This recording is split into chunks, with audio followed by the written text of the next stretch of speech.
दोस्तों, जरा आंखें बंद करके सोचिए।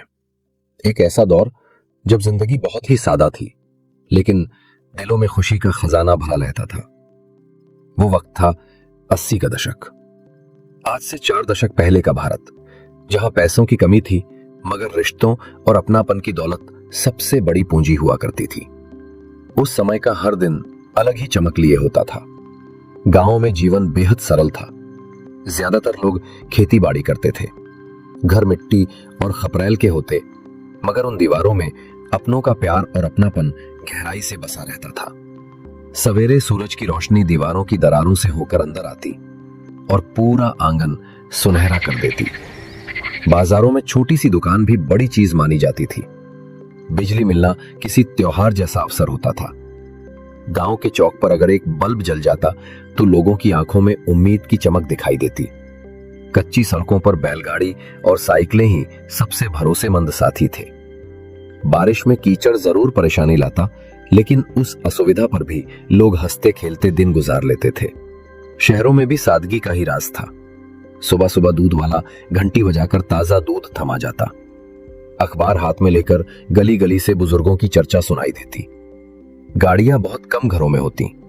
हिंदुस्तान, एम्बेसडर और फिएट जैसी कारें सड़कों की शान मानी जाती। बाकी लोग साइकिल या रिक्शे से सफर करते।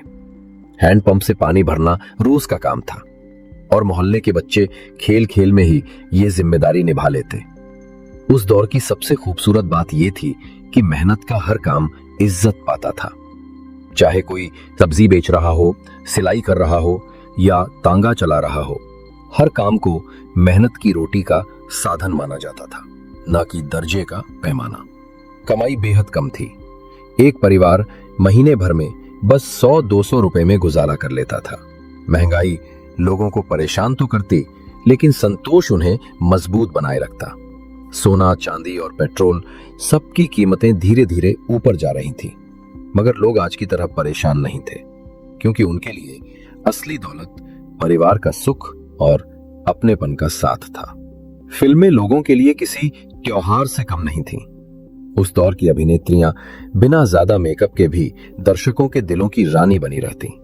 रेखा, मंदाकिनी, तनुजा जैसी कलाकार अपनी मासूमियत और अदाओं से पर्दे पर जादू बिखेर देती थीं।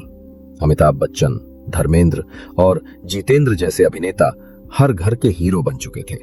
उस जमाने का सिनेमा सिर्फ मनोरंजन नहीं, बल्कि सपनों और भावनाओं का आईना हुआ करता था। भारत उस दौर में एक ओर विकास की ओर कदम बढ़ा रहा था, तो दूसरी ओर राजनीति में हलचल भी खूब थी। चुनावों से लेकर जनता के संघर्ष तक हर तरफ बदलाव की लहर थी। लेकिन इन सब के बीच भारत धीरे धीरे दुनिया को अपनी ताकत और पहचान दिखाने लगा था। 80 का दशक सिर्फ एक समय नहीं, बल्कि एक अनुभव था, जहां रिश्ते सच्चे थे, बातें दिल से होती थीं और सुकून जिंदगी का हिस्सा था। आज भले ही हमारे पास मोबाइल, इंटरनेट और हर सुविधा मौजूद है, लेकिन उस दौर की सादगी और अपनापन आज भी लोगों को याद आता है। तो दोस्तों, अगर आपको एक मौका मिले कि आप उस सुनहरे दौर में लौट सकें, तो क्या आप आज की सुविधाएं छोड़कर उस सादगी को चुनना चाहेंगे? आपका हर लाइक और कमेंट हमें बेहतर काम करने की प्रेरणा देता है। इसलिए अगर ये कहानी आपके दिल तक पहुंची है तो इसे लाइक कीजिए, दूसरों तक पहुंचाने के लिए शेयर कीजिए और अपनी राय कमेंट में जरूर लिखिए। और हाँ, इसी तरह की और कहानियां सुनने के लिए चैनल को सब्सक्राइब करना ना भूलें।